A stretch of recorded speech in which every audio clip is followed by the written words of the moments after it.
I'm live. So this one's gonna be cut up and everything, huh? You live? Mm-hmm. Oh, thank God. So if y'all, I'm trying to make sure we don't cut anybody off. Okay. So We're getting better and better. Like, we're already way better than... This is so bright in my eyes. There we go. I think I have an eye sensitivity, but they also just look cool, okay? Yeah.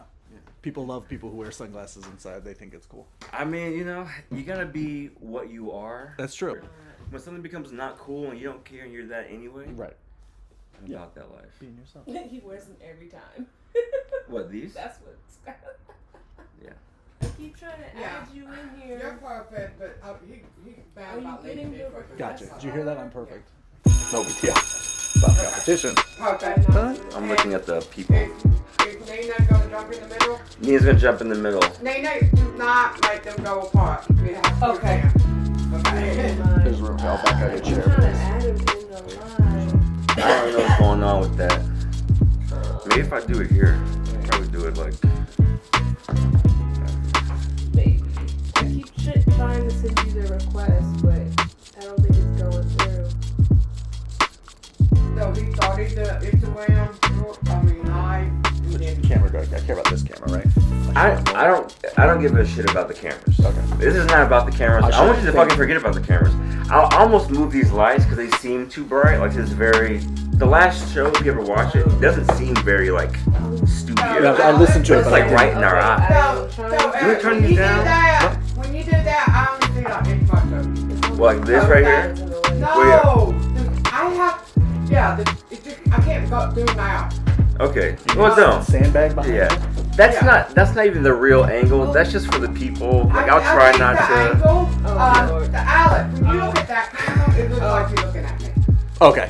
So, when you look at that camera, it's just like you're looking this way, but you're facing me, person. Gotcha. Okay, cool. Hey, yo, we're holding the Instagram camera to the tripod with 3 rubber bands. That's independent filmmaking. Yeah. That's It won't independent. allow me to accept it. Maybe closer to It won't allow you to? student No. filmmaking than independent. I Yeah. sent it. Well, isn't student filmmaking independent? Sure. I'm almost over it, though. Come on in. Let's just get this party I started. tried, Skylar. We tried, Scarlett. We're gonna get it out. Look, this is what filmmaking is all about. I think it's very important to see, like, the mess of things, because people are so used to the spit and polish. They don't know how much work goes into a movie, how much Sure. pain and suffering and, like, A lot of pivoting. rubber bands breaking or whatever, you know. Something. And that's what we're here for. That's right. Welcome back to It's Gonna Be Great. Our host Skylar has some personal things to deal with. We're not able to get him online. That's what we were trying to do. Skylar, I'm sorry. We gotta go. But he'll be back for the next episode. We should have William Tokarsky. I believe we're gonna do the local actor. I don't know if you guys, you know William Tokarsky? I don't know if I do. He's a cool guy. Cool. So we have today's episode is P.A.ing 101. P.A.ing 101, entry-level position, production assistant. And here we have a guest. We have Nina Simone. Hello, everyone. Am I introducing you right? Yeah, Is Nina Simone. Yeah, okay. Because you get, people have different names. That is true, but yeah, Nina Okay. Simone is cool. I have been in the industry for 2 years and a half. 2 years now. It definitely has its ups and downs. Oh, don't start yet. Oh, okay. Don't start yet. We're teasing. We're teasing, okay? We're going to run through the day in a second, but to introduce everybody. Our co-host stepping in for Skylar is Alex Ostapiej, Yes. a.k.a. also known as Hammer. Hammer man,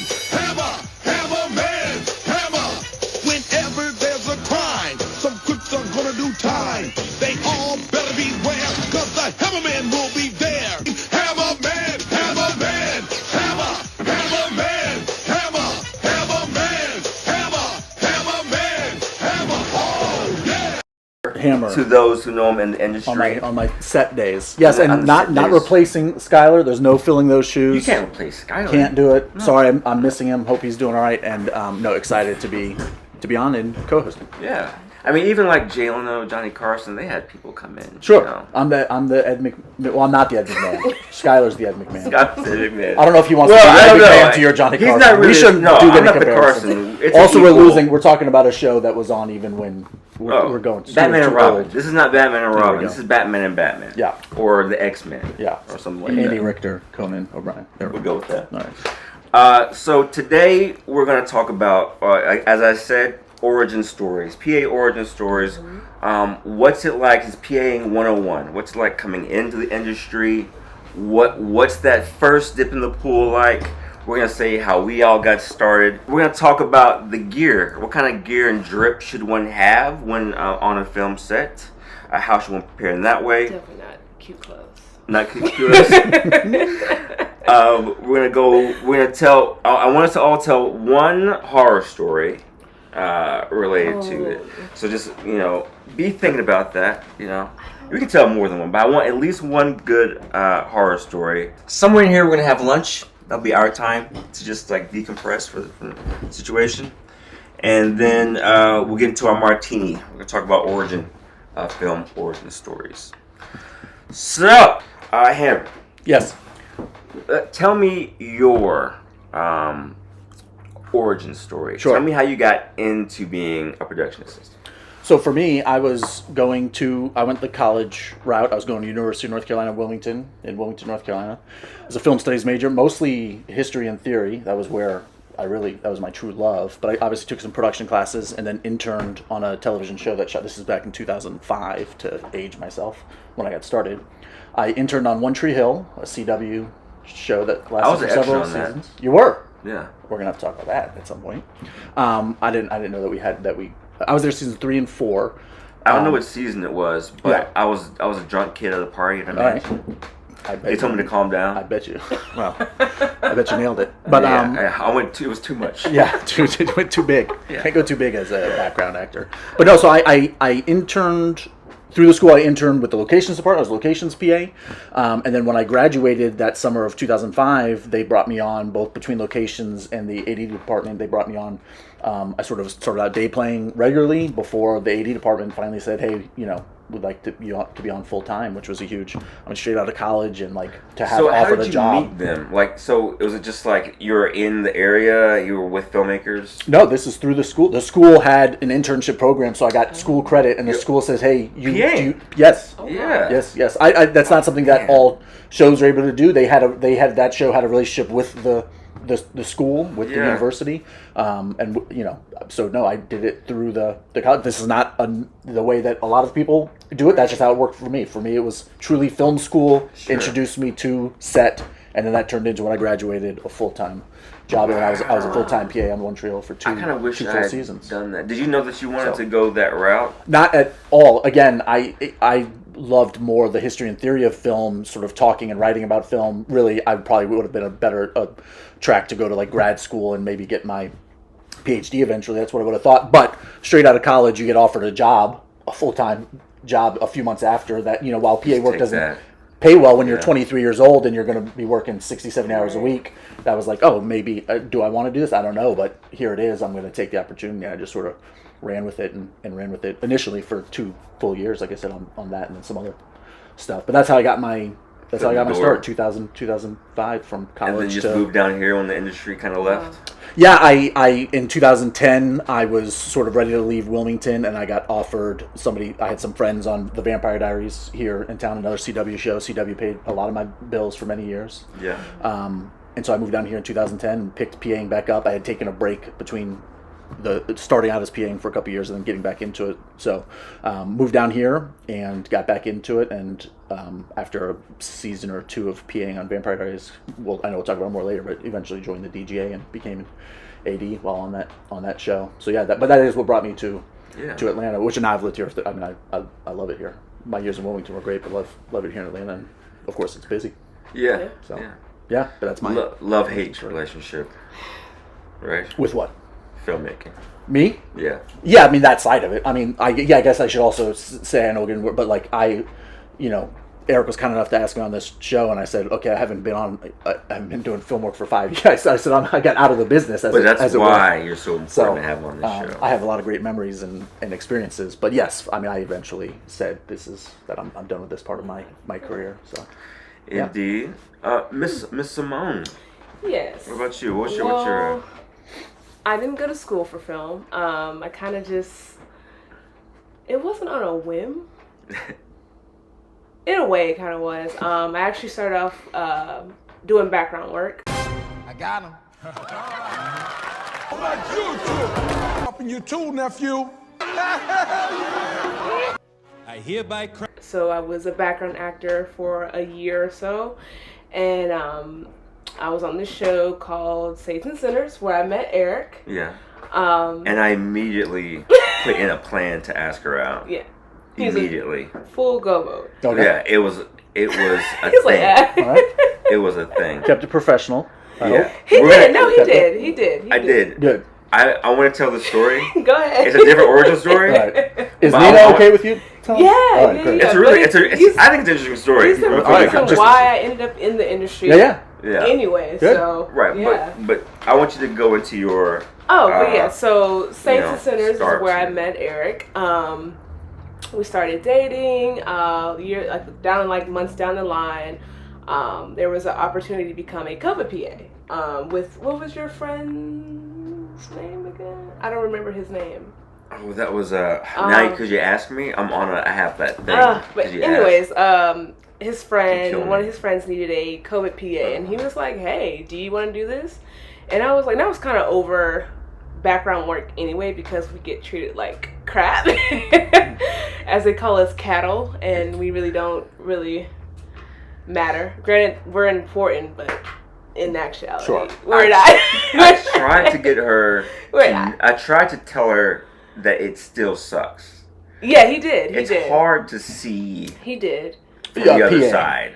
I didn't Yeah, I mean, really- she's going into COVID PA. I was going into which is COVID good, like, PA. you're walking around saying, pull your mask Put your mask up. Yeah. But even that sucked because Yeah. I had my run-ins with like people who were like, felt like, oh, I'm this person and you can't tell me what to do. And I'm just like, okay. But yeah, became a COVID PA, instantly regretted it once I started. Like, for real. Like, for real. She's like, I called what have I him. done? I called Eric actually, and I was like, I hate this. I'm gonna quit today. He's like, no, just stick in there. I'm just like, nah. Like, this is like, because I came from like retail world side of things, so like that's completely different from like film and like that's just a whole different job. And I'm just like, I don't know how to operate in this place. Yeah, like, this is a jungle. I don't know. Like, I didn't know where I was. Like, yeah. it was very unfamiliar territory, and I was like, I'm a fish out of water. Like, there's just so much going on. It's like it was overwhelming, overstimulating, very overwhelming. I don't think I tried to tell you to go back. I think You did. My memory is that my he's memory like, is if you more wanna quit, balanced than that because I know what it is. Like, if so you want to quit, just quit. and I don't remember it specifically. But it was I think there would be encouragement to continue because I think it makes you a stronger But I think it was like person. But I don't. It's also it can be a form of torture. So I don't. I can't imagine myself saying, "Just get back in there and do it. Just face it. Just go. Just." I think it was kind of like face reverse the monkey. psychology in a way. It was like, if you want to quit, then quit. Like, no, but I was like, serious. nah, I'm not It gonna sounds quit. like reverse psychology, which is like part of the thing. I was like, no, I'm not gonna give him the satisfaction. No, it was both. I'm quitting. Hey, for those into it, she's like a Leo, right? So, you know, I can't do it. You gotta tell me I Don't can't tell do me it. I can't do you know? it, 'cause I'm I'm just saying gonna if you don't want double to, down. don't do it. You know, that's not reverse psychology. Yeah. Like it's It also it's sounds both. challenging. Like, this is a line of work that was, like, I'm sure like a lot of line of work, but like pre-COVID was already difficult and challenging and unique. And then you throw COVID into it, and you're coming in to do it's a new job. Yes. That is unnecessary one to keep people safe, but also a difficult one and annoy people have different levels. Exactly. Right. So like that's a tough way to sort of transition from whatever you were doing before to be like, okay, I'm going to go do COVID PA work. Like that's such a it was that's a challenge. It was. I'm sure it was. It was. It was and the definitely people good. and the personalities and. I was not prepared for that. And that's such a huge part of being a PA, as you know, not have been doing it for a while. Like such a big part of PA work is navigating different personalities, Personalities departments, and actors. egos. Yes, and you got to learn. Okay, I'm going to go talk to this crew member or this department one way, and then I got to change that up for how I'm going to go talk to an actor or talk to like whatever it is. Exactly. You have to be emotionally flexible. And For that's sure. and that's what it was like. It was very uncomfortable because I was just like, okay, I'm dealing with all these personalities and egos. That's something that I haven't had to deal with before. Granted, like I was working in customer service, but I feel like film and like the people in film is like times 10. Sure. Because you're dealing with important people, EPs, producers, Yes. directors. Like it was a lot. And they don't leave the store, right? It doesn't end, right? Exactly. You're dealing with those for personalities 12 hours. Correct. Yes. 16 hours. So Right. yeah. You got to navigate that. But yeah, that was my entry to my origin story into the industry. COVID PA, and then I gradually made my way up to, again, Eric giving me my first PA job. He thought I wasn't. Which one was it? On departments. Right. I did a PA job, intern job. With T.I. That was with T.I.'s T.I. series. Yeah, it was. Did it turn into a movie? It turned into a movie. Yeah. So it was my first ever unpaid PA job, and I think I was like first team / set. It was a lot of different. It was a Wild West. It was a Wild West for sure. Yo, But I it did helped. stunt driving. Right, which I think it's safe to say should not have been. I'm going to go ahead and say you shouldn't have been doing. Because, On gravel. right, like that's bad. On a small hill. So I think for anyone who is listening or watching and doesn't know, like just to say real quickly, like when you're working on the Vampire Diaries, you would not be stunt driving. You would have a more defined role of what I'm that doing. more people. Yes. Whereas when you get into reality music video commercials, Yes. those things get blurred and they're not always done, safely and or as organized. Correct. They added a Yeah. person crossing in front of the car. Right. That's again. I'm getting uncomfortable. Yo. That's yeah. Just- The AD and PA me is like It was I like- It can't. was so, but It was T.I. Yeah. But it was. I played as safely as I could. Like I wouldn't put that person in danger. Yeah. Sure.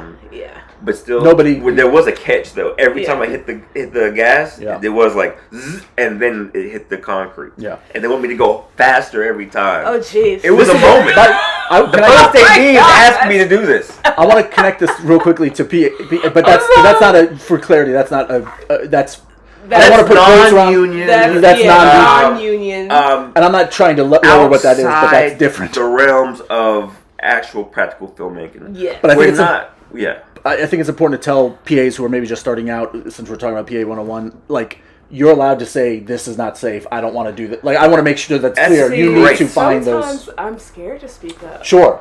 And I know it can be scary, but Because it's like, I don't want to, like, I know. step on any toes. Like, and that's one of the things, and I'm Yeah. sorry, like, to cut you no, off. no, but, please. like, that's one of the things that I kind of, like, struggle with, like, in the industry, like, when to speak up and when to say no. Because it's like, I don't want to piss people off, and, like, that could be my next job. So it's like, but yeah. The only thing I want to say to that is not to get too in the weeds on this, but that is a problem, right? People feel afraid to speak up, and there's a atmosphere that is created that causes that to be the case, and that's a bummer because you shouldn't be afraid to speak up for your safety. And not only that, good ADs, good coworkers want you to. Like, I know I'm not to pat myself on the back, but as somebody who AD'd for many years, I hope that I created a work environment where people knew they could come up to me and that I would take it seriously, because that fear is, I understand it. I've been there too. It's hard to speak up when you're the new person and you feel lucky to have a job or whatever. But I just hope that people do feel like they can speak up and know that if that does, for whatever reason, cost them the job, you do not want to work with those. I know that's easy to say because we all have bills to pay or whatever, but you do not want to work with people who would not want to work with you because you spoke about a safety issue. I agree. So Sarah Jones. Sure, who was for me a personal friend and a coworker. Yeah. So a lot of that is connected to that, certainly. I almost hesitate to bring her up, but I feel like it's important. No, I mean, and that is the sure. Look Saftey at what For happened. Sarah Correct. movement. Sure. Yes. It's important. Yeah. I knew her a little bit, not as good as you, because I day played on Vampire Diaries. Sure. Because speaking real quickly of art, I think it is important to talk about Sarah. I think that it is important to say her name and talk about it because that's what her story should be about why we have these conversations about safety, because she should be alive. And if people had done their jobs the way they should have been done, she would be, because through no fault of her own, she died in an accident on a film set, and that shouldn't happen. Nobody should go. There are a lot of jobs that are dangerous. There are a lot of jobs where people are risking their lives working on a film, but they stunts and stuff, sure. But I'm saying, when you work on a film set, you should not be going to work saying, "I'm risking my life today." That is not what making a movie or a television show is about. And if you do feel that way, then you're on an unsafe Yeah, please say set. something. There are jobs that are dangerous in film, stunts, special effects, whatever, and people are around them. But nobody should be going there thinking, "Oh, this could be." You should say something if you feel uncomfortable. Sure. It's really hard, though. It is. It's hard to say something. Yeah, we've got to try to normalize as much as you can. And people in positions of power, like when I was ADing, part of that is taking that pressure off of PAs, right? I, as an AD, needed to make sure, make my PAs know that if they feel unsafe, they can come to me directly. They don't have to go to a producer. They don't have to go. They can come to me, and I'll deal with it. Yeah. Or that I'm catching it and I'm saying something, so that people who might be afraid to speak up don't even have to, they're being spoken for. But it is a collective effort. Yeah, it is. So, but that pressure, man, that pressure to be the perfect employee is big, Yeah. And then you got some people who have so much power. They say that people with privilege aren't aware that they have it, right?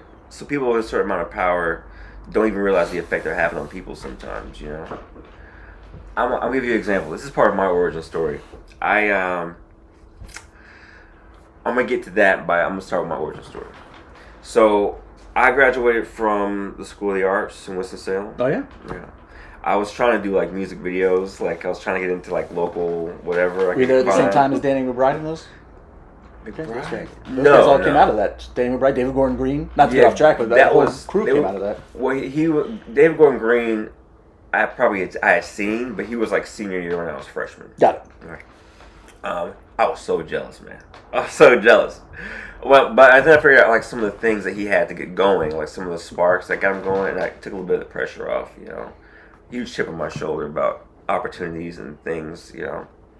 But so I was unemployed, and I was just doing whatever. I think I dug ditches for a little while. This and that, did some AV stuff, and I was complaining. I also was doing some editing. I was editing for a professor at Dr. Martinez at UNCW. I went to high school in Wilmington. Come on, positive.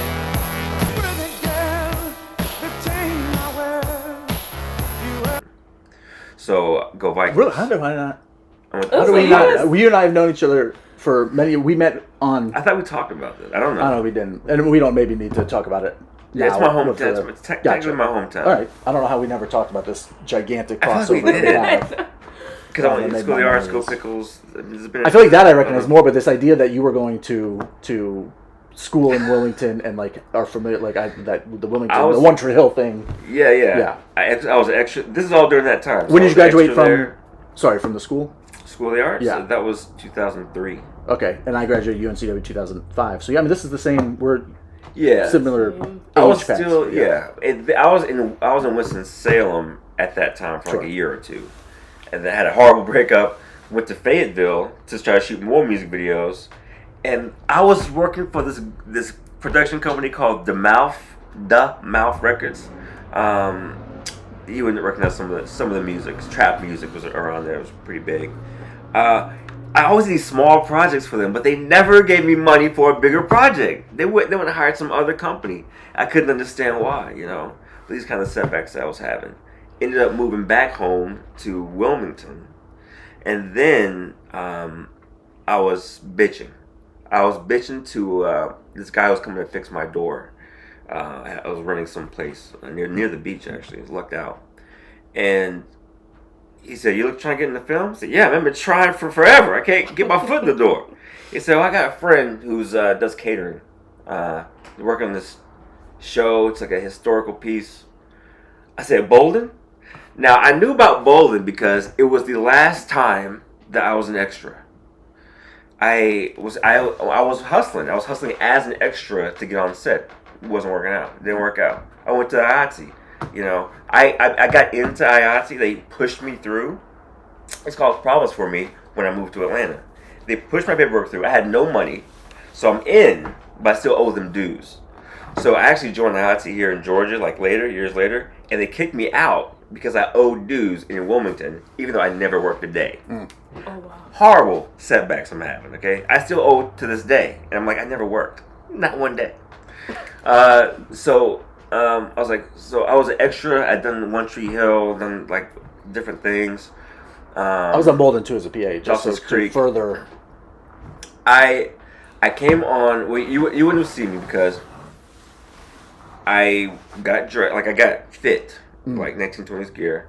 And then the first day they bussed us over the bridge to this like big area. And I was just looking around like at 200 people. And I was like, this sucks. I don't want to do this. I was thinking like, I'm going to read my book here. Like, I don't want to do this. And so in the morning, which was like, you know, it was afternoon, it was like 1.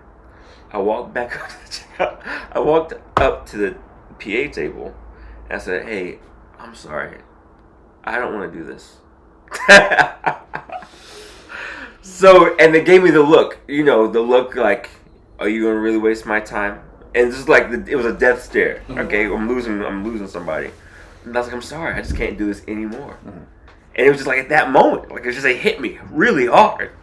They said, well, I can't get you back for like a while. So I was like, all right, I'll see if I can call a friend because I live here. I ended up walking to this marketplace, and he picked me up, whatever.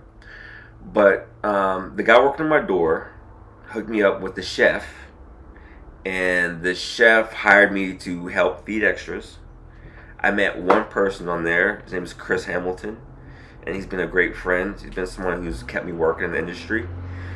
We did catering here, so he came when he came down here to do catering. He brought me, and then we ended up doing craft service. Now, this is what made me want to talk about my origin story. I was doing craft service, and the leader, the lady who owned the company, wanted to talk to me. I was cleaning up. I was like, sure, yeah, it's cool. She was like the lady from the Matrix. She was like the Oracle, you know. She thinks of herself in that way, apparently, but because they look similar. But she said, so what you want to do? What are you trying to do? Meanwhile, I'm sleeping on my friend's couch, Chris. Like I'm staying at his house. Okay, I have no place of my own. I think I have $100 maybe in the bank, and so this is my only job. I have no contacts except for her and Chris, right? So I said I want to be a PA. You know, matter of fact, it's like, oh, okay, cool. Rest of the day goes fine. She never called me back. That was like the last time I worked in craft service. And it ruined, like I had nothing. I was at the mercy of my friend for everything, right? And that kind of setback, man, hurts. I ended up getting, Chris was doing craft service on the show, and they were looking for PAs. I got one day on single ladies, and I sat on the steps outside of a lockup. He said, I want you to make sure no one walks through this door. I said, okay. I sat on the steps. PA cardinal rule number 1, do not sit down. Unwritten rule. Or at least don't be caught by the producer sitting down. I was caught by everybody. Yeah. I was caught by everybody. Yeah. The idea being you're supposed to be on your feet, ready to, you know, whatever, busy. I didn't know what was going on. Yeah. I had no idea. So green. Sure. You know? Yeah. But I was doing that. I started doing some locations work. And then I got what really started was when I got a call to go, I was working one day on locations, and the job started the next day. Oh, jeez. Oh, hey, that's lunch, guys. That's lunch. Oh, already? That's it. Woo! Yes, it's for like 5 minutes. How do you think the podcast is going? Good. I don't know that we're going to hit all of your target talking. I don't think so either. Oh, that's fine. Okay, Yeah. great. Well, I get stressed about it. I like to follow a schedule. No. Yeah. They're long pregnant. Hey, Glass, come say hello, man. Goodness. Ooh, you should This is Jeremy Glass, everybody. subscribe. Hey y'all. He's helping us do sound and stuff Makes it all sound here at good, Heck clear. House. He's the man. It's gonna be great. Yeah. Love you, man. Yeah, I don't think we're gonna have to all talking points. Talk about film scribe and your film gear and your merchandise. Yes, buy stickers. I don't know why you guys aren't buying stickers. Stickers, Filmscribe.press hats. Yeah, we're expanding slowly. Are we talking to anyone? Do we know how many people are? Do we have? What's I'm the curious river? Oh, it's fine like out. for the Let's see for what's the going live on. part. I know that at some point Oh. you might find this Is this thing going? later. Yeah. This thing's going? But Oh shit. oh boy. Hey, where am I? Do I need to do something? I requested a second time. I'm waving. Yeah, I've tried to like bring them in. I don't know. A few Skylar's times. watching. He said he's watching us. I'll throw in questions if you see them. Maybe it'll work out. What are your questions, Skylar? Send your questions.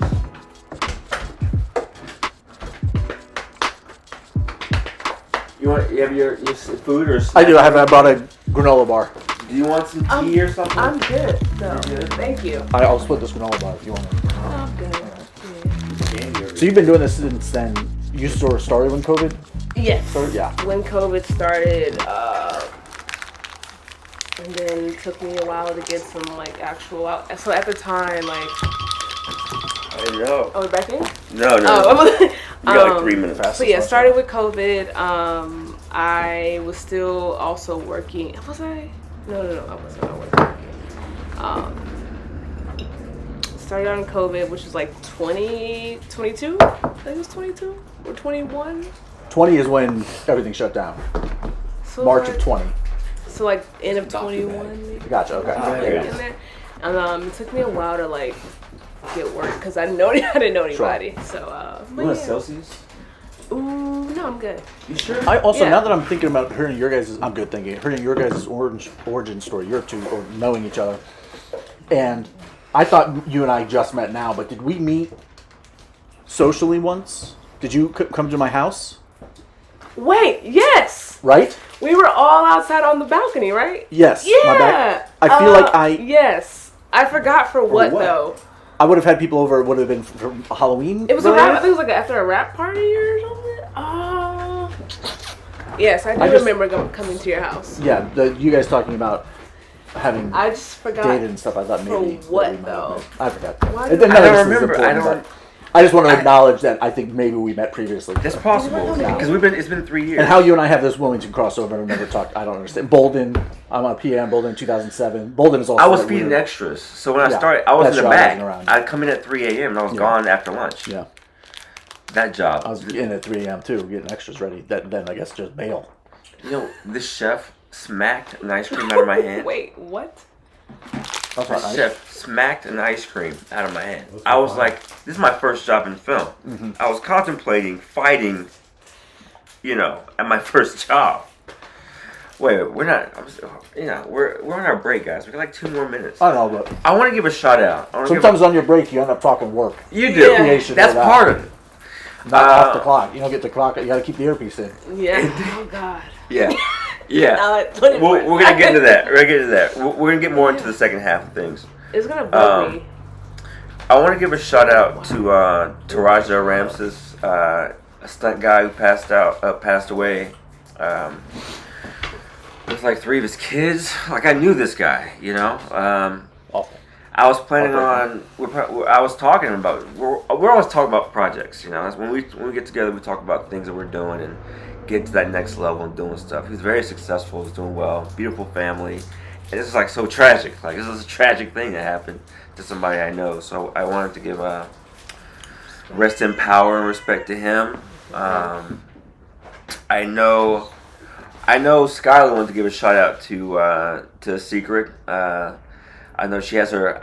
I don't remember her. See, Skylar, I don't know her like information, whatever. Secret Harris, I think, is on Instagram, IG, Facebook. You want to give a shout out to her. Shout out to you, Skylar. Skylar. We'll see you on the other side, brother.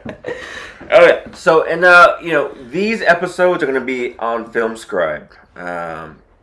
FilmScribe.press. You'll be able to see all the episodes. There'll be cut-ups on YouTube and whatnot. Or they can listen to wherever they get their yes. podcasts, Yeah, right? They're also For those who on don't the want- other stuff. Yeah, but because I listened to episode 1.5. I didn't watch episode Spotify. 1.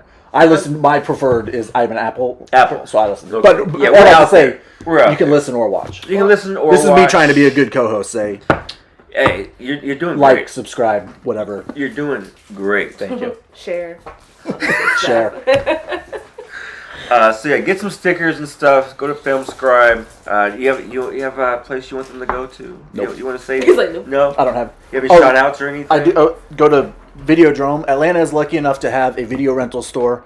Not many cities are lucky enough to have that. Support physical media, as places like Netflix make movies and then have them disappear, or as WB makes movies and deletes them. I think physical media is very important, and we're lucky to have a video rental store.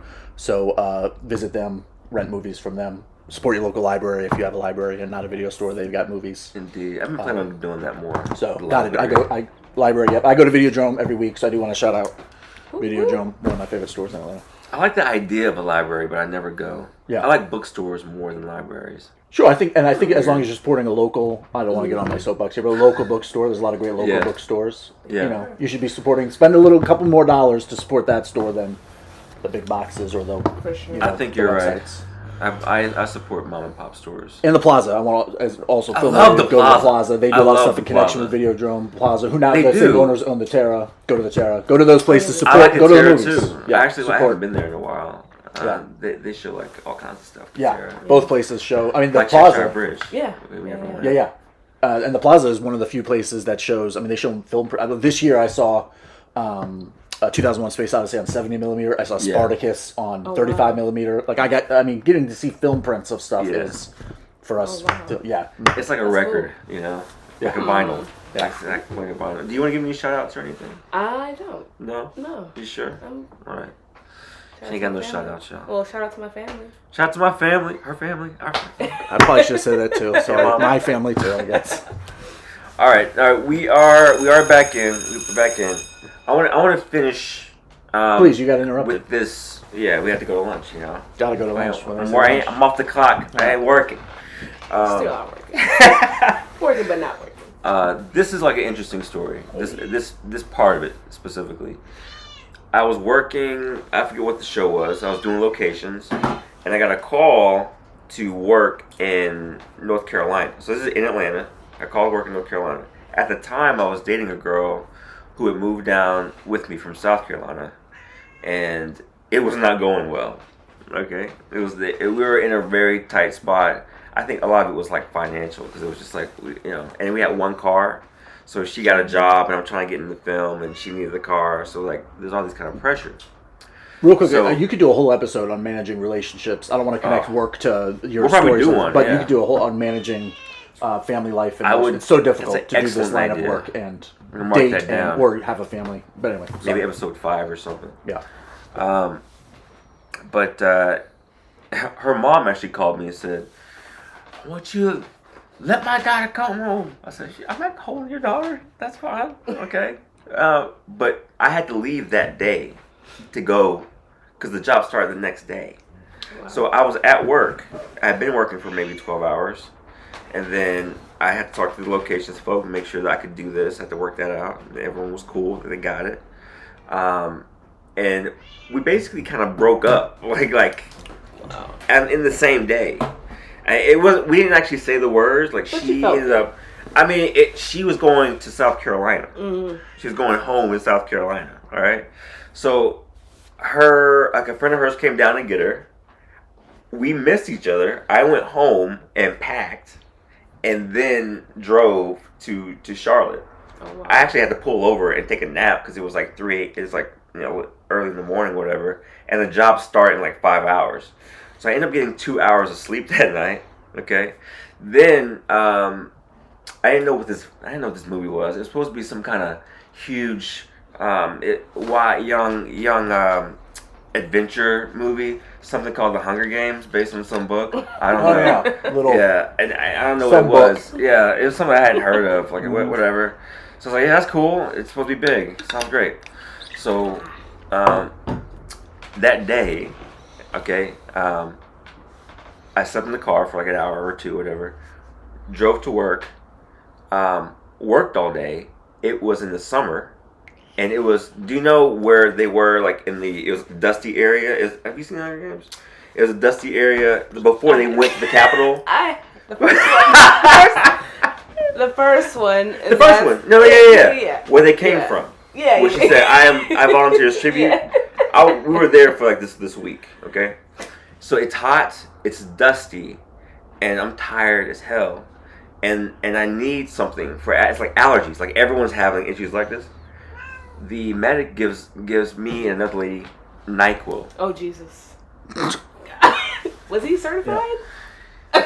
He didn't work again. Yeah. So it was at least lunch-ish. So I had like at least another 6 hours. I don't know how long, but I this is my first day. Yeah. You're on NyQuil. Yeah. Jeez. And I had only got 2 hours of sleep. And my girl had moved back at the time, moved away. So it was like I was getting abandoned and like a new. It was like all this stuff was going on at one time. And I was guaranteed a week. This is my chance to prove myself. And I'm gonna say this, and I don't know how it's gonna sound, but there was one day when it was raining, and my job was to have an umbrella for the cast and everyone out there. So I felt very like I was one of those like, let's go get it. Like, you need something done, I want to be that person to get it done, So I ended up volunteering for everything I could find. I'm working my ass off, and I would take the umbrella out, and then I would kneel on the side of the stage. And I would kneel like a knight. So I would put like one knee you're up. off camera, I betcha. Yeah. I would put one knee up and and plant the umbrella and go down like this every time. And I felt like a freaking hero knight, coming out. Here's the umbrella. Everyone was seeing me do it. My umbrella's over Katniss, you know what I'm saying? And that was the moment where I think I first shone as a PA, and it felt good on the inside. Sure. I was getting rained on, Yeah. They're seeing I'm taking it for the team, you know what I mean? And because that week went well, I ended up getting another week and more and more and more, and that stretched out, and that improved my relationships. Mm-hmm. That introduced me to PAs working in all kinds of realms, and I ended up having really 4 or 5 great contacts that helped me to work. So from that, I ended up working on Vampire Diaries and Army Wives in South Carolina. So at the time, I would drive back and forth, even the same week, from Atlanta to South Carolina. Yeah. Oh, wow. Okay. They filmed in Charleston, around the Charleston area. Right? Yeah. So it's 4.5, Sleeping on 5 couches. hours. Yeah. It was rough. Yeah. Just to get my foot in the door. Yeah. And that's kind of my origin story. That's a good example, too, of initiative is one of the key things I'm sure we all know about being a good PA, especially early on trying to get noticed, is like, it's not about talking to the right people. It's just about like when somebody notices you, that person, Actually, look at what they did without being told. Yeah.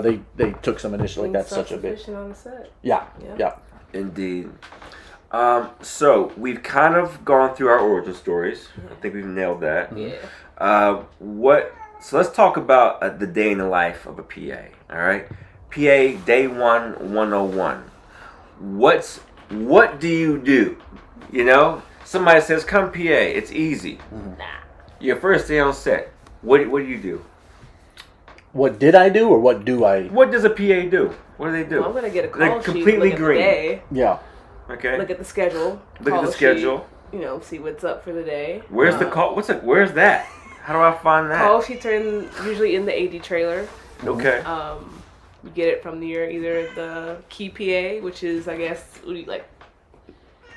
would you call like a key PA in like layman terms, like a The head, the lead PA. lead lead PA. PA. So get it from the key PA. Yeah. Look at your day, see what shots that we're shooting today. After that, I would typically go get breakfast. You want to come early. For sure. My rule is like 30 minutes, 15 to like 30 minutes. Yeah. Early. 30 minutes feels right. Yeah. Just it to feels kind good. of get grounded, because I don't like rushing. I don't feel like I have to like rush and like get everything done. You can get into trouble if you're there. If your time. car lands, so like on time. at your call time, you could get chewed out. Yeah, there's a bit of. I mean, some of that is is bad. Like that shouldn't be the case. It's bad. I understand. Like I think what you're that? talking about. I don't want to, but it sounds like yes, for your own preparedness, you want to get somewhere early so that you can have a calmer start to the day. Yeah. Right. Figure out you're probably at a new location or a new studio, whatever it is. Figuring out the lay of the land. Right. Yeah. That's separate from like I know what you're talking about, but like I'm of the opinion if I'm an AD and I want someone to be there at 6:30. And you're there at 6:30. If I wanted you there at 6:15, you should be getting paid for that time. So I should have had you in at 6:15. Yeah. That becomes a bigger. Car lands, or you consider that? Well, no, you should be. No, I mean pulling into a parking lot. You're not there working, right? So no, you should be ready to work. Sure, showing up. You should be reporting to wherever you're supposed to be reporting to on the lot at your call time. But then we're talking about a couple of minutes, right? Depending on vans or whatever else. I'm just saying people should get paid for their. I want to make sure I'm clear. And you don't know about van rides and things. So, like, parking is far away and it's a 10-minute, and then you have to wait for a van. Totally. You could be waiting 20 minutes before you get to where you're supposed to go. Yeah. But hopefully good ADs or PAs have prepped you some to where you have those answers, right? I just want to put some of this on other, like, it's okay to expect a group of staff PAs or ADs to, like, have given you some sort of, if they know, well, let's go back to this. If I know it's Nina's day one on a set, I know what I'm getting from a first day PA, right? Yeah. I know that person, I'm going to hopefully have chosen a day where I can take a moment to go over some things, or the key set PA can, or whoever. I'm talking about ideally, right? Because otherwise that's not fair. It's not helpful to me, and it's not fair to Nina in this example. If she's just thrown in and like having to like figure it all out. See, I feel like I've always been thrown in. Not that's always, bad. but a lot. But that's not good though. People have to be prepared for it. I agree. That's where the initiative and being proactive, like you're talking about, like getting the information, like going somewhere and being like, okay, here's the stuff I need to be successful. Yeah. That's important. But I think it's also important that people talk about, ADs or staff PA should be helping out that process. Is all I mean. I agree. Freaking agree. Yeah. I was dropped in the dark at what's the big park? Piedmont Park. Wow. Like in the middle of it was the morning. Couldn't see anything. No lights were up. There were people walking around, but it was my day one, and this is my only day working on this set. They didn't invite me back. It was a bad day. Yeah. One of the worst days I've ever had. I couldn't find anything though. Sure. I didn't know where anything was. I had no walkie. Yeah. I was replacing somebody, and it was supposed to lead into more days, but I got off on the wrong foot. I got stuck on two. I got stuck on two that day. Like, just different things happened, and they're just like, "Oh, Eric, be well rested." Your first, be well rested. I was well rested. But I'm just saying. I was going back to the come in. Oh, fresh. Don't come in hungover. Don't come in on low sleep. Try to come in as, because it's going to be a long, stressful day. Indeed. What are the base responsibilities of a PA? Would you say, Hammer? I mean, it varies so much, but so much of it is about coordinating information. It's about keeping people informed. In some cases, about keeping people happy, as we all know, especially when it comes to a big part of PA's job is dealing with actors, first team, however you want to just use whatever language you want to use, and making sure that they're, that they what their needs are and they're being met. That's just going to make everyone's life easier. But so much communicating with departments, because you're doing everything from getting breakfast for actors or your bosses or coffee or whatever, to like telling grown people to be quiet, and like having to make sure you're communicating all of those things in a way, and being prepared for a variety of responses to all of those things that sound like we were talking before. You've had some of that where people don't respond, like with the COVID mask stuff you're talking about, right? Like people aren't gonna all say, "Oh, I'm so sorry, thank you," for reminding me. Like that's not the response you're gonna get. Right, for sure. How do you feel about your responsibilities as a PA versus, in reality TV versus like scripted? I feel like. So you want me to compare the two? Yeah, I want you to compare the two, and as far as like what do you need? What are their responsibilities? Okay, so as far as like comparing the two, I feel like with reality and scripted, there's communication, but you're not communicating to like different departments. So honestly, like with the reality show, for instance, the show that I worked on, like our duties, reality show, we were to set up like where we were, the scene for the day, or like the location. Just set up the location.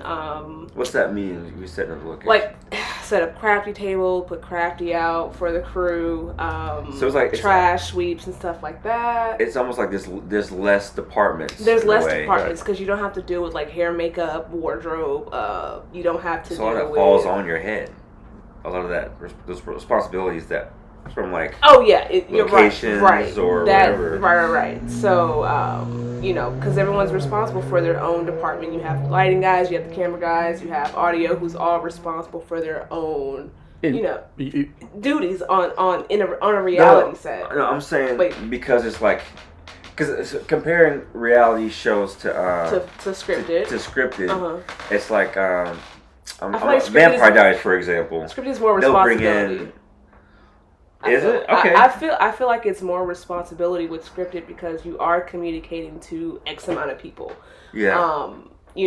Once, say, for instance, like on a reality show, once I don't even call them actors because they're not actors. Like, I don't know what talent, talent. Like once talent's in scene, it's like, okay, your job is like, we don't deal with any reality. You don't deal with talent. Like they do their scene, they have their own stuff. Like we don't have to deal with it. But on a scripted set, you have to. Like you're doing crafty. You're doing crafty. I mean, that's we don't have a. Sometimes granted, it is craft. But it's really more just like replenishment. Like once you're not really, it's just on Hunger Games. I tried to deliver a sandwich. So yeah, we and don't the crafty lady got mad at me. Yeah, we don't. Reality doesn't. They don't. I feel like it's. Reality is more relaxed. Granted, you have your moments where it's kind of like hustle and bustle, where you have to like get stuff at short moments like in time. But I mean, I feel like it's more relaxed than scripted because scripted you're always on a swivel. You're always in a lockup. You're always making sure the set itself is quiet. You're always like you're constantly moving and doing something and getting someone getting actors a script or something. Like you're always constantly moving. As to reality, we have that downtime. Indeed, you have downtime where you're just like, okay, well, what time is it again? Like it's definitely less pressure. It's less pressure for sure. It's definitely less pressure. I think it's a good way to get into the industry because there's like because of that kind of thing, like with scripted, because it's so regimented and it's so laid back. Yeah. I think locations and reality TV is like, easy into it. Easy. I would have rather started in reality, but I'm glad I started in scripted first because I got the what's the word?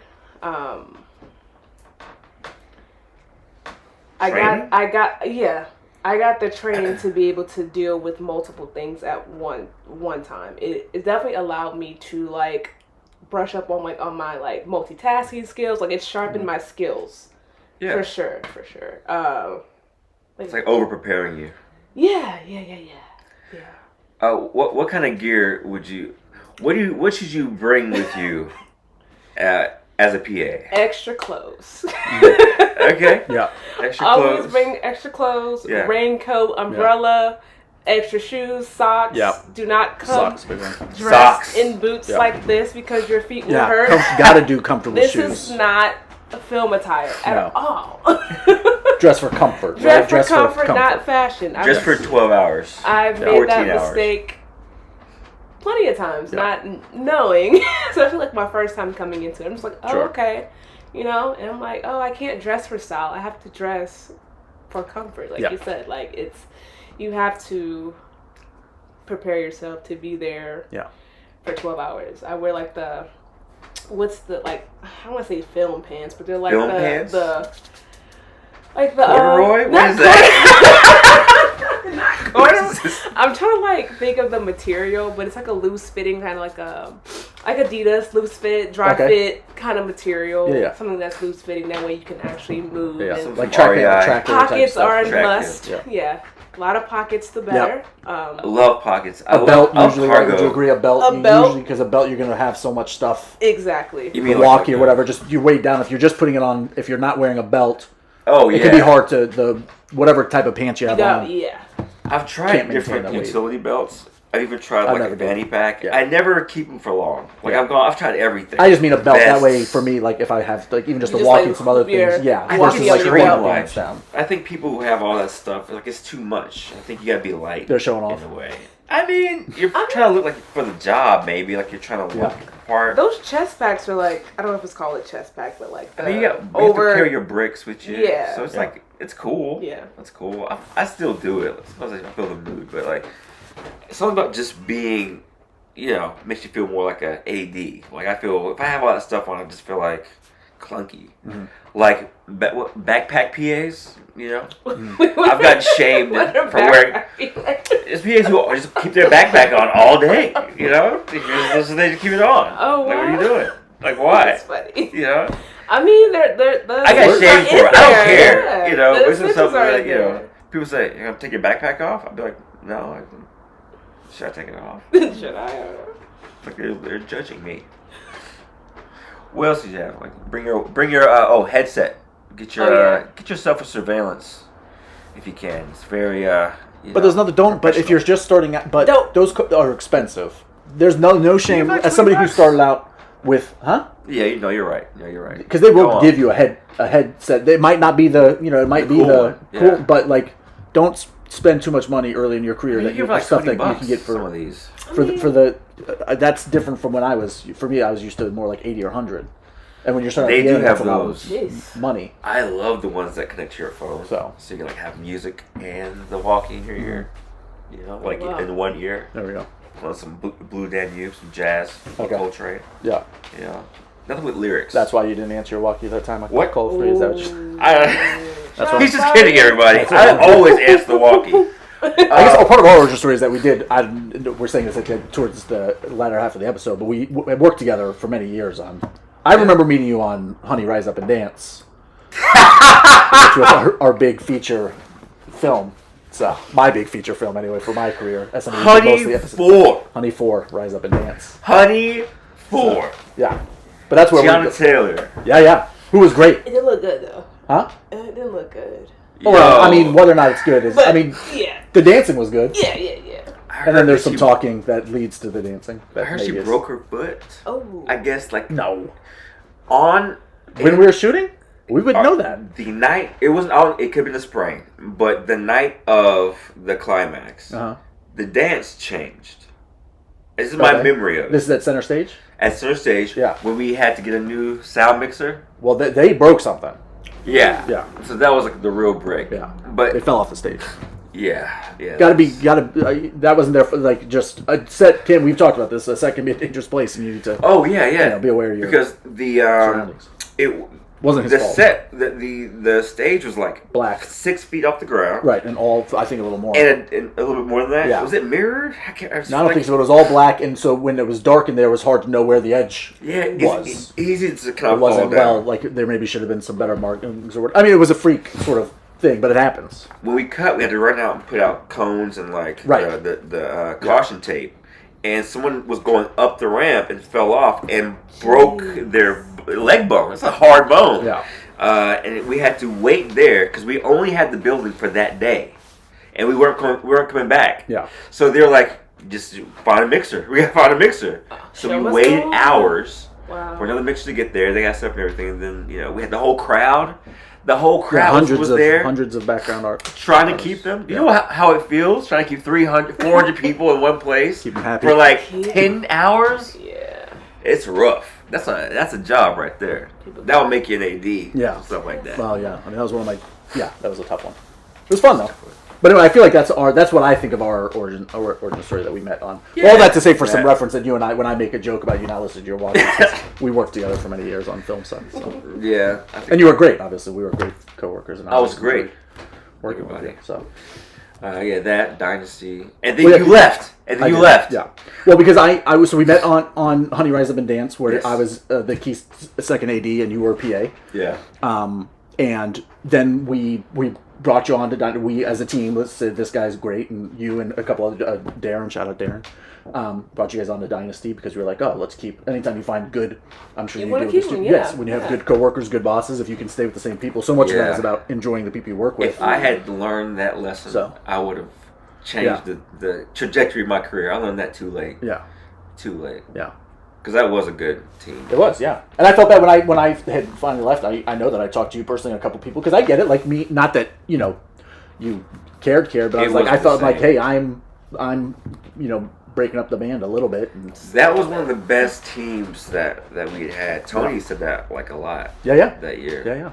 Well, and Tony had also left, and he was going. He was certainly my best favorite. Still a friend. I cannot find these. Great group. The crews are hard, man. Well, okay, wait. All right, but we're getting near the. I know. Sorry. Why did you leave? So you that. Okay, so he's AD. Yeah. AD money's good, right? I mean, money's great. Sure, the AD money. Yeah, I mean, there's no line about the AD money. So I AD'd. I started becoming a key second AD on the Vampire Diaries. I key second AD'd 3 of those final seasons. A great opportunity and a lot of great times. I did Honey Rise Up and Dance, and then I did Dynasty, the first season of Dynasty. And listen, I love the people I worked with, but I had hit my wall. I had taken, it's so important to take care of yourself in any business, but this business is taking care of your physical health, taking care of your mental health. Mm-hmm. I want to give a shout out to therapy. I wish I had found it sooner in my life, but the job is so consuming. It's such a lifestyle job. Nina, I know you and I were talking about it. It's such a lifestyle job, and you need to take care of yourself. And I was right, like, and no, it's so important to take care of your. And I want to hear your. Triggered a little bit. No, I know. I want to hear your thoughts too, because so many PAs feel like they can't. Eric, maybe you can remind me. I like to think that I always told, when I was in a position where I was, quote unquote, the boss of PAs, in charge of PAs, I would tell them at the beginning of the season, I don't need 10-month heroes. I don't need you here every day. I love you. You're great at your job. You ruined me. I am telling you that for every if you need AD. Why? Because of this? Yeah, because if you need a day off, ask for a day. Like, I want you to take care of yourself. Make your doctor's appointments. Listen, take a break. Snoop. Yeah. Tony Griffin. Yeah. Oh my God! It's all downhill from there. But that's the way it can be. To Snoop. But that's the way Snoop and Tony Griffin, grown white man that goes by Snoop. Just so we're clear. Yeah, yeah. So, Snoop is a tall. Is he blonde? Brown. Yeah, college nickname. It just cracks me up to talk about. I've never found that again. I never. But found it can be, and so I want to turn this to you, Nina. Like, has that been your? What is your feeling about being able to take days off, take time off, take care of your mental, physical, whatever it is your needs are? Yeah, and that's. I'm sorry to hear that for you. I know that I'm sucks. laughing, but it's like no, but it's not right. No, I get it. I feel like it shouldn't be that way. I can't take a day off. I feel like the industry is like, oh, you have to work, work, and you can't take a day off because. Previous project, I was in a new position, and it just started to take a toll on my mental health to the point where it's like, I was like telling my mom, like, I want to quit. I need to quit. Like, it was so bad on my mental. I was just like, I don't know. I couldn't. It was hard to deal with, especially when I was getting, or at least I felt I was getting attacked from the inside, meaning like attack from the people that I was working with, and I felt like, oh, they want to get me fired, like things of that nature. It's like it was hard to deal with because it's like I have to come to work like everything is okay, and like inside I was like, yo, I'm at my wits. Like I was, and I've never felt like that before, and I was just like, I didn't know what to do. Honestly, I didn't know what to do.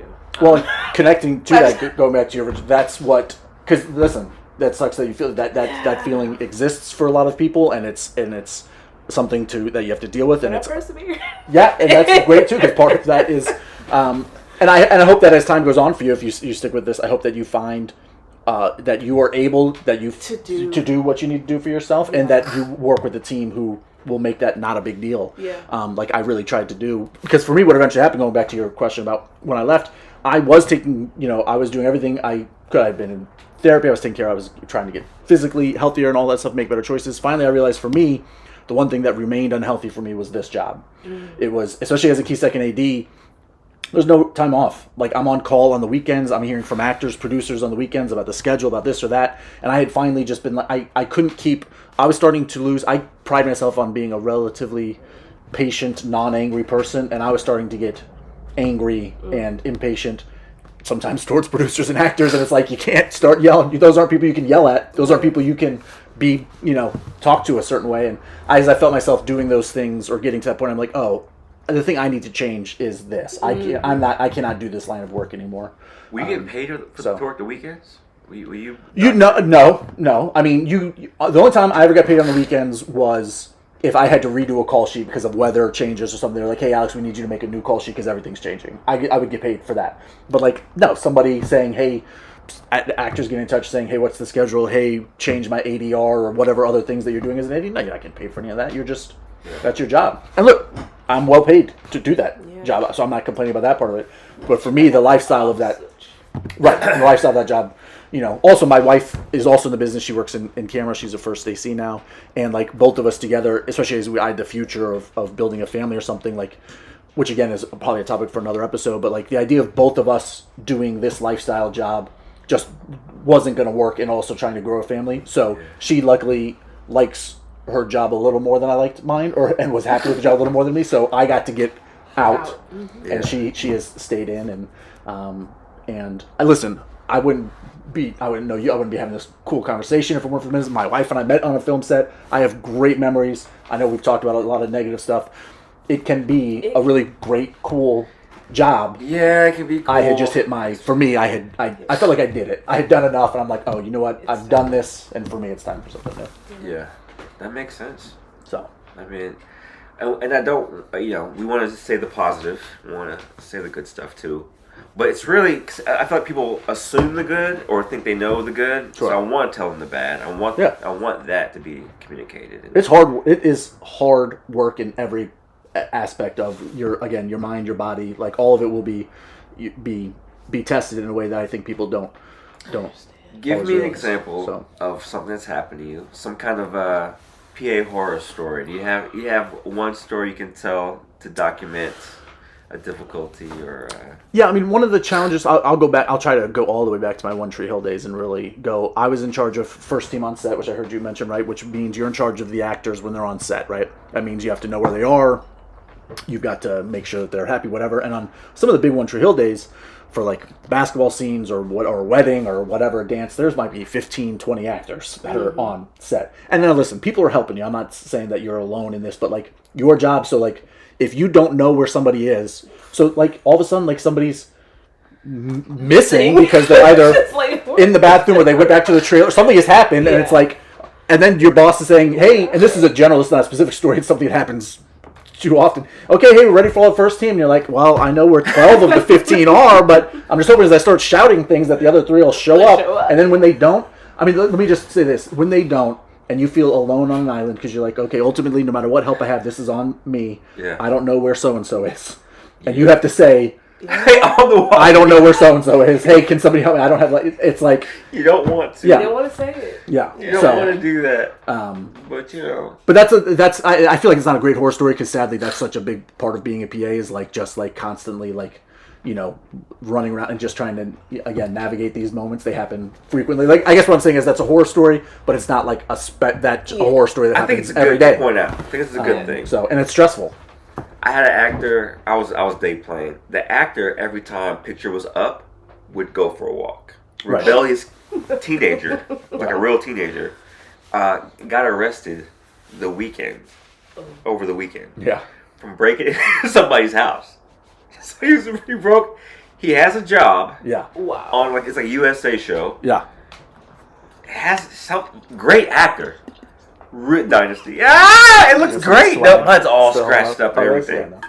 Yo, great actor, and how funny it is that like talent can go with like a wild abandon, Yeah. Which walk off and got arrested. Yeah. Why are you breaking into somebody's house? Yeah. To steal something. That's crazy. All the personality types again. We talked about before. There's a lot of personality types to navigate. That's true. You a horror story? You've been doing this for a few years. So I wasn't a PA. I don't want to say the position. You don't have to be a PA. It can be just any kind of horror story about your origins. Okay, so I guess a horror story for me would be I was on a show and we were in California. They had like a cash trip or whatever. So we're in California, and I was in charge of catering. Okay. Oh, yeah. Oh, so traumatizing. I'm trying to tell you, yo. I'm trying to tell you. I was in charge of catering. Imagine being in this position. Imagine yourself. To a crew.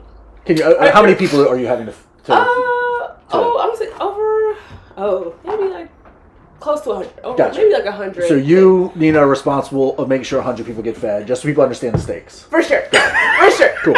I'm in charge of this. Mind you, we're in California. We're Atlanta based.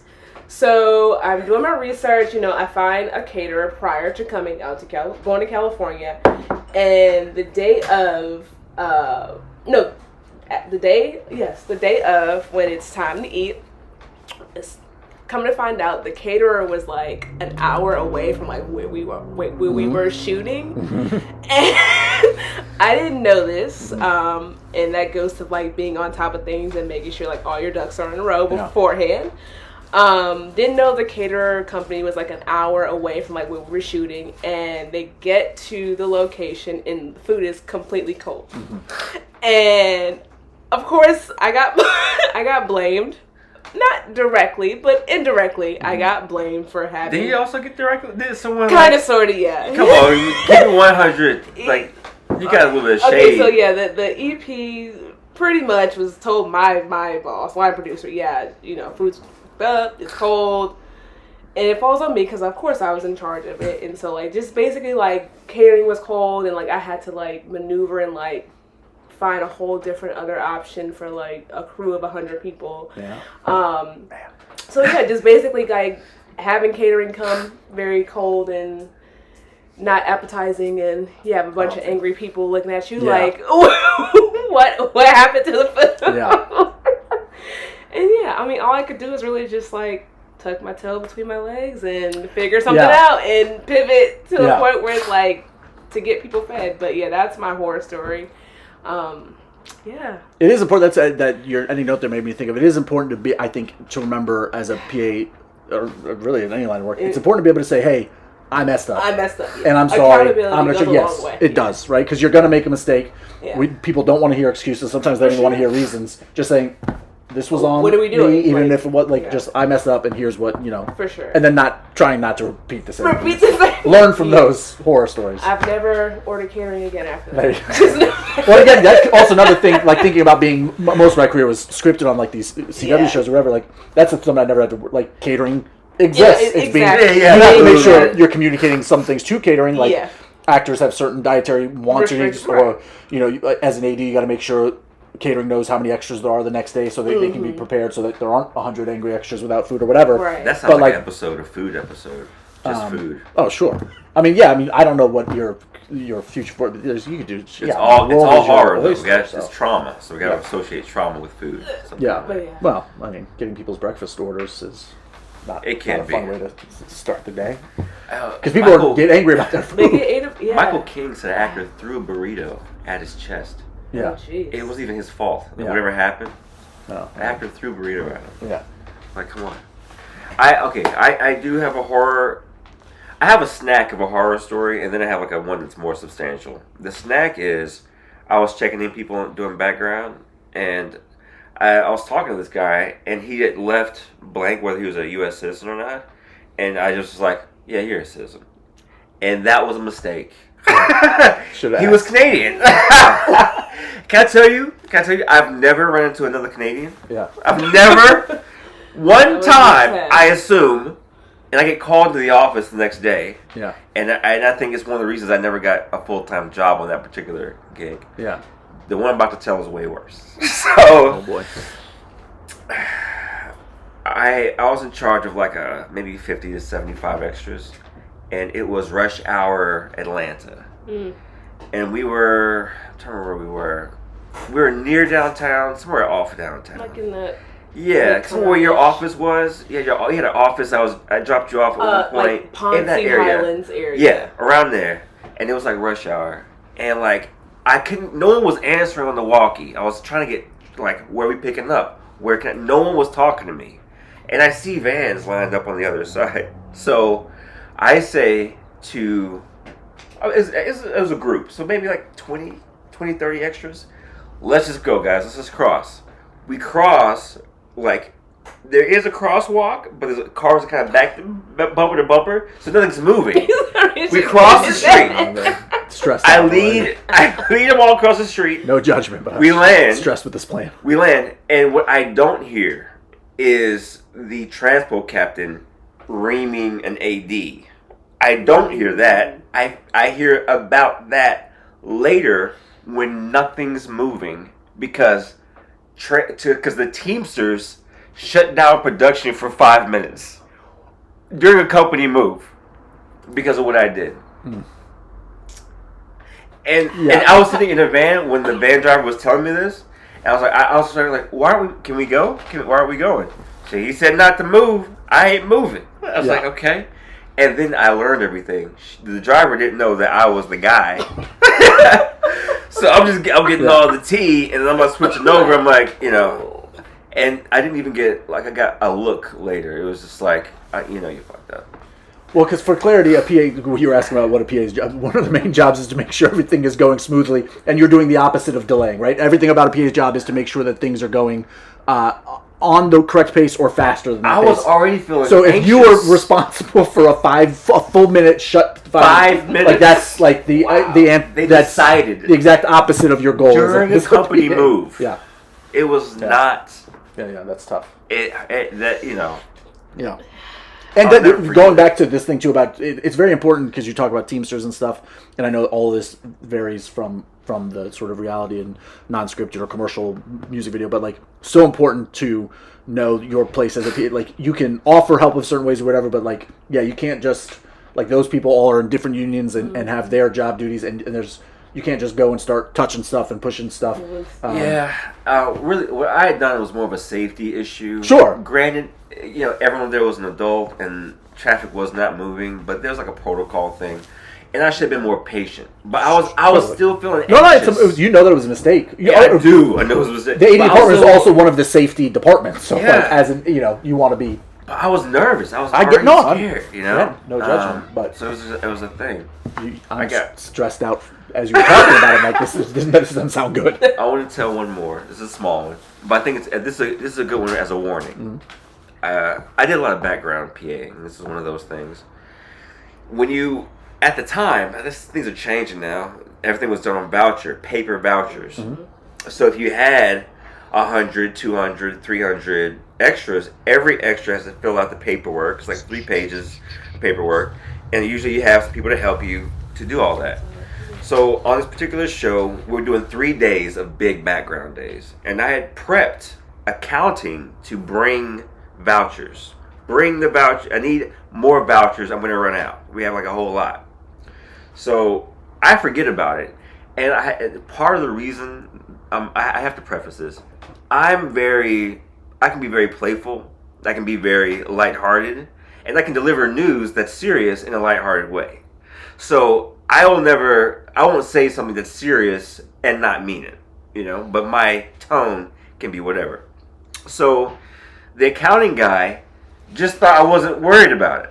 So he didn't think it was a pressing thing, and I never got the vouchers. So the day of, I had like 50 vouchers on the trailer on like a 15 cast day. And we had to Xerox a lot of vouchers. I got yelled at by the second AD. What is that? I got yelled, huh? Like what does that mean? Like Xerox? So, we had the vouchers and then carbon copies. Oh, gotcha. So we had to put that through the copier and make them, staple them, and hand them out to everybody. Right. Okay. So I was taking up a lot of resources because of that. The base camp PA glaring at me like all morning. Got yelled at a couple of times. Hard stares by the key second AD. But I was like, I did tell him, like I did say it. But the thing is, probably need to follow up. I mean, you're saying you needed to make sure that you had it was on you to have the vouchers. It was on me to have the responsibility. The pressure could have been put on, but it's like it was 3 days, and it was like the last day of a big day. So we'd already. My mind was everywhere with like 100 extras, a few hundred extras. So it just didn't occur to me that they wouldn't be there, But that's the reason why. And we were there early. He didn't wake up till whenever, so he didn't even get the call that we needed the vouchers for it. He's on that accounting schedule, which is different from set way schedule. different, 9 to 5, whatever it is. But Yeah. it was that event caused it gave me some gray hairs. That particular event. Yeah. It's not fun to do that. Yeah. Okay. Always follow up. Gotta follow up. Always follow up. We're coming up on the martini now. Do you want to, as we roll out, do you want to give any last minute advice to anyone who's going to become a PA or wants to be a production assistant? Yeah, I mean, my spiel used to be to tell people that no, you don't want to do it. But I want to be more positive than that, because assuming that people do want to do it and they've thought about it, just know, I've used this phrase already, but it is a lifestyle job, right? Your hours are not only going to be long, they're going to be inconsistent. It's a lot to navigate. So just know that there's going to be times, especially early on in your career, where you are outside of a boring door, locking up, you're down a street, you're not anywhere near the action. You think, I'm going to be near all this filmmaking, and you can't even see or hear the filmmaking, right? They're going to do some cool explosion. That to you is just a sound in the distance because you were too busy being, half a mile down a road that you had to make sure no cars were coming down or whatever. So all that takes time. So be patient. Take care of yourself. Be well prepared. Again, take care of your mental health, your physical health, all that stuff. And do your best to, there's a lot of big egos. Try not to be one of those big egos. You've got to have some, it's a fine line between, listen, stand up for yourself, ask questions, don't be afraid. But also, there are some times where the right answer is just copy you and, move on. So just try not to let too much personal, people in the heat of the moment are going to yell whatever, and just trying to, just take all of that in stride. And I don't know. I mean, I feel like I'm rambling there, but no, just the taking care of it. None of it's personal. That's what I've learned. Yes. None of it's personal. Yes. And none of it's personal. I don't know how to. On a certain level, I feel You're like. right. On a certain level, I feel like nothing is personal. It's not personal. Granted, I'm not a hothead. It's Let me an choose my intense words environment. wisely. I don't know how. It's a phrase I've always had a problem with, specifically in film. Yeah. Because sometimes it feels sometimes so personal. It can be personal. I feel like sometimes it can be, but I guess this is up no to one you should to throw a burrito at your chest. Now that's different. That's right. just plain out disrespect. I feel like you have to decipher what's personal and what's not, because at the end of the day, we are here to make a movie or a show, and Indeed. everybody's we're just trying to get it done. We don't know what heat is falling on producers, directors, Right. ADs. You guys are getting a lot of heat, so it's You're right. No, it's all good stuff. Especially working with you, I know it's not personal. Oh man, yo, we are gonna do a relationship in film episode, and we'll talk more about when we work together. Because we work together, and it's not. That can be. It's challenging Yes. for sure. Yeah. Because sometimes I bring personal into the business, Sure. and you can't do that at all. Yeah. It's better when we're working in different areas. Different areas, Yeah. different shows. But it can be true with friendships too. Just to take some of this off, For sure. I know, man. there are people who I am continue to be great friends with who we would not always I would not AD or PA the way they AD or PA'd. We had philosophical differences on how we did the job, or our personalities at work were different, and I still love them dearly as a friend. And then you're fighting about work and with your friends. Again, it's such there's no line of work that's it's such a weird. I have I don't understand. If someone's talking to me a certain way on set, I don't understand not talking to me that way off set, or you not being that same person. I can't differentiate. So this is one person. Yeah. Sure. So people have tried to be friends after the fact when I felt like it's been rude, not just tactless, but rude. Sure. And I can't abide that. And I'm not saying that you should. There's a line for all of us, whatever that is.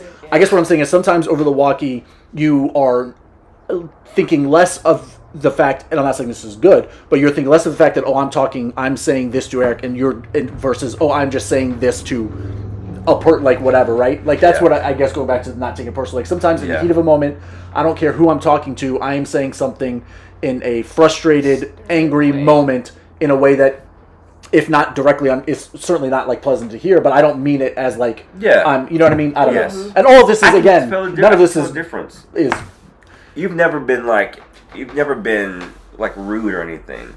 You may have said things faster in the way that information has to become quickly. Right. But you've never. This is just teaching the line. There are some assholes. for sure. Totally. There are literal assholes. Yes, Correct. But that's not you, sir. Well, is I wasn't why fishing it's for gonna be honest. for compliments, but Hey, you're a great guy. I tried. The beard is nice as well. thank you. Got it trimmed up recently. I do want to give a piece of PA advice. I want to say, if you love filmmaking and you know what you want to do that. If you don't know what you want to do and you're trying to get in, and you have an opportunity, maybe PAing, maybe locations is a way to do that. But if you want to be a producer, I recommend trying to do that as soon as possible. If you want to be a director, I recommend doing that as soon as possible and not trying to use PAing as a venue to get there. You can, but really doing the thing is what makes you the thing. Yeah. So like, you'll get stuck in the money. You get stuck in the money. You're traveling all over the world. Before you know it, 5 years has passed, and the money is good. You're mad. You have a chip on your shoulder because you haven't done your dream. Meanwhile, other people they're writing, they're directing, they're producing their own projects and submitting them to film festivals or just putting them out for themselves and marketing themselves. I think you got to treat the film industry like it's good for connections. It's good to live in it, to breathe in it, to know what's going on. But don't go into being a production assistant. No one wants to be that. No one comes in. I've met one lifelong PA. Didn't want to move up to AD. Didn't want to be an AD. I met one, and that was like 15 years ago. Yeah, okay? I've never heard in of Los this. Angeles. Yeah. It doesn't happen. No one goes into PAing saying they want to be a PA. They want to be a producer, director, writer. They want to be camera. Or an AD. I mean, AD is a... Some people do want an AD, career, yeah. Some people are college... some people are sports people, So they're like... They just have that in them. If you have that, like, let's get on the boat, come on, stroke, go! Then you'll probably be perfect to be an AD. If you're, military, or ex-military, film industry is perfect for you, okay? You like sports, you're one of those people. But if you want to make a movie, I recommend trying to do the thing that you actually want to do, and then do that over and over and over again, because you will get stuck. Yeah, being a PA, AD, or those things, that's a career, that's his own job. It's a career. Separate from being Own creative, job. which is a separate thing. Yeah. Indeed. Important distinction. Last thing, real quick. What's a great origin movie? We're on the movie Martini. Wow. What's a good origin story movie? Or anything. TV I'm show? gonna give. Do you need a second? Because I don't want to put you. I didn't know. She needs a I need a second. I thought of two. Because as a co-host, I knew about this question beforehand. The one I thought of, I think you guys talked about it on episode 1.5. You guys were talking about somebody, maybe with Skylar, could just watch that movie X. The horror movie, right? Is that new? And then Pearl. Yeah, it came out last year. I haven't seen X. Anyway, it takes place in the 70s about a group of people who are making a pornography, and then they get attacked by people. It's a horror film. Yeah. Basically a crew of. Anyway, they made in the same year. They made a origin story of some of that story called Pearl, which was a sequel. Oh, prequel. I saw a poster for Pearl. Gotcha. And Pearl was a really good origin story. So that's something newer. Otherwise, I'm a huge fan of it was a trilogy, but the Rise of the Planet of the Apes and all those 3 movies. I thought those movies were fantastic. I loved every second of those movies. I think that trilogy as an origin to the OG Planet of the Apes in 1968, going all the way back to that. I think that origin story is some of the best that They really did a good job with those. Yeah, I loved those. Some great cast, that's a good use of top tier VFX and what they do with like Andy Serkis and those guys, what they can do. And do you like superhero movies? I can't remember if you like those. So because I get it. That's what your most answers are going to be. Yeah, but I've seen a lot of them, but I'm not a big. fan. I'm burnt out. They're not. Listen. They've got their fan bases, but I don't keep up with them anymore. After seeing the initial several phases of Marvel, I haven't watched any of the series or anything. So those were the origin ones that I thought about. Like, I mean, I guess, origin could be just the beginning of something or doing something for the first time. Like, it could be any kind of movie like that. This is like a 101 kind of a question. It's like, well, that's a real origin movie I gave you. It's just it's a good one. Superman. I think it was a good. It's just not Batman. I'm sorry. No. I think it was.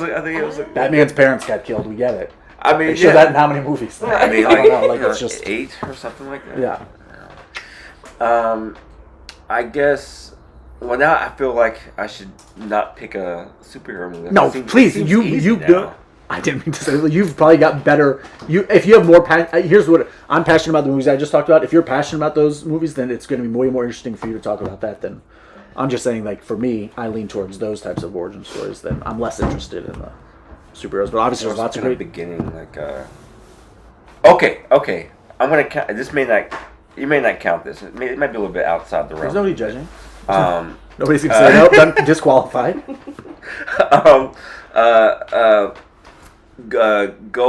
What's that movie called? Steve Martin, Eddie Murphy. Okay. They're making a movie. Bowfinger. Yeah. I would say Goldfinger. Yeah. They're making a movie. They are making a movie. It's he's playing 2 people. One of them's making a movie for the first time. I'm counting it as his origin story. Okay. Excellent comedy. Yeah. Throwback early to what year? Ask him. No. You still do it? Can you still do it? We'll see. But you have to like look it up on IMDb to see if I'm right or something. Okay. Do you have that? Hammer has the uncanny ability to nail Bowfinger. The year. Can you give me the grace of within a year, like on I'll either give end? you the grace within a year. I don't even know you've been asked this question in a while. Maybe you have to work. No, I haven't. I've been asked in a while. I'm gonna say Bowfinger was 19. I'm torn between. I'm gonna say 98, knowing that it might be 99. But Bowfinger, 1998 or 1999, is the best I can give you. Oh wow! What year did it come out? 1999. 99. Okay, so I hedged my bet a little bit, but nailed it. A useless bit of like knowing like when a movie. Pick a movie. I know how. Chester. Now you put it on the. Now you got to think of a movie. No, which is its own. Pick any movie. Any year. He's really we tried. I think one day, like 7 of us, we were shooting them at you, and you were just like, yeah. It got boring. I'm not even gonna try it anymore. Like a boring party trick. A recent one we just watched, Swept Away. Swept Away. Swept Away. Do you know what year Swept Away? The original. Away. I happen to know this because we just watched it. So have you seen it? So I'm sorry, Swept Away. That's not the Madonna movie, is it? That's a remake. That's the remake. Yeah. If that's one that you're aware of, we can count that one. Well, no, but I'm going to be honest and tell you, I haven't seen the Madonna one, and I'm going to tell you right now, I didn't know that it was a remake. So. Oh, okay. But I'm going to say that the Madonna one is. Ooh, this is a tough one. Having not seen it, and obviously not even know. I'm going to say 2004. Well, that's not bad. That's not bad. What was 2002. 2002. All right, so I was, you're a little more. It's not bad. Love Swept Away. That might be when we talk about. What's the original? Who's in the? It's 1974. It's Italian. Okay, well there you go. I'll add it to. It's so good. I'll rent it from Videodrome. And do not. Yeah, I would. And do not watch the Madonna. Gotcha. Yeah, I'll be honest. Other than knowing about the Madonna, because that was when she was married. Because dude directed it, right? I think it was her husband at the time. Her husband, Guy Ritchie, right? Guy Ritchie. Yes, right. Yeah. They were right. So I remember it being a story then, so that's why it's even. It was, but I did not know that it was a remake. So there you go. There are things that happened in the original that could not happen in the remake. Could not happen. All right. I'll just leave it at that because I was waiting. I want to say things, but they're spoilers, and it's just don't spoil. So good. I'm gonna watch it. So it's these little things. Great. So we're coming up to the end. We're about to wrap. We've had a great episode. This was a lot of fun. Thank you for. This is 101, episode 2. Honored to be here to fill in as co-host. Skylar. Pleasure to have you. Thanks for having me. And the lovely Nina Simone. Thank you. Pleasure to have you as well. I was terrified. I feel like for people who don't know, it got thrown into it essentially. Like minutes before. She came to watch. I'm very shy. So it's like when it comes to like speaking or like just like talking like on a podcast, like I'm very, very shy. Well, I enjoyed hearing your perspective and story, so thanks for doing this. We're gonna have you back. For sure. I will love it. When you're more prepared. Like we're gonna have you like ready. Am I gonna get an invite back? Was this is I mean, we'll see. All right. We'll see what the comments. I gotta see what Skylar says. We may have rubbed him the wrong way. I gotta talk to my co-host. Okay. So we had a great episode today. The next month we're gonna have, it's gonna be all about actors. We're gonna have William Tokarsky on. He's been in like every short film in Atlanta. And he was also in Jungle Cruise. He had a scene with The Rock. Okay. Okay. William Tokarsky. He's been on Adult Swim. He's the Too Many Cooks.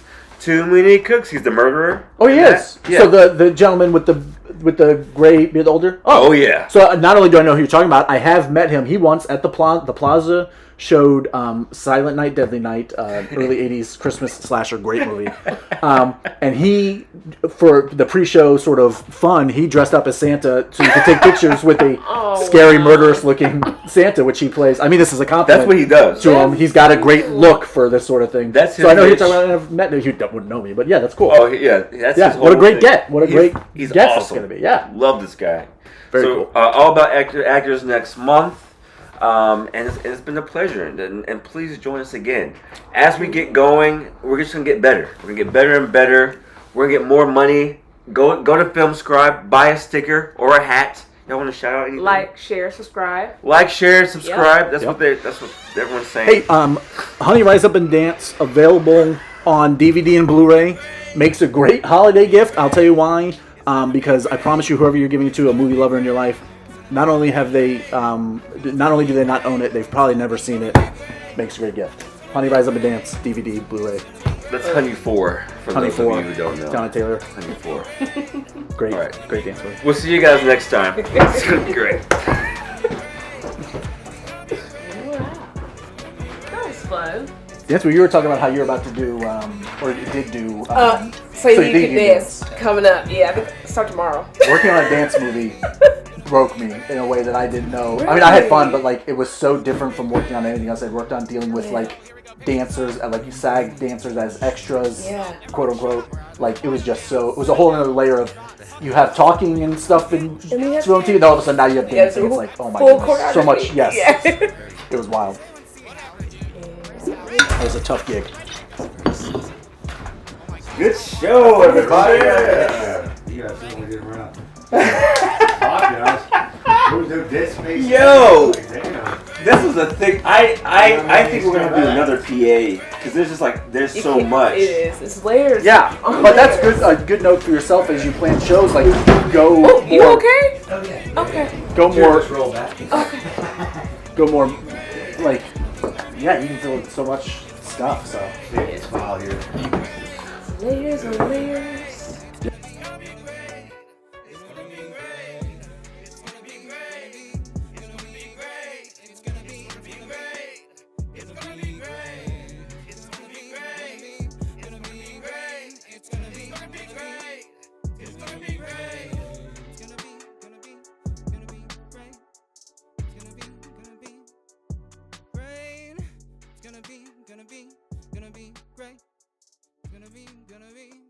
Gonna be great.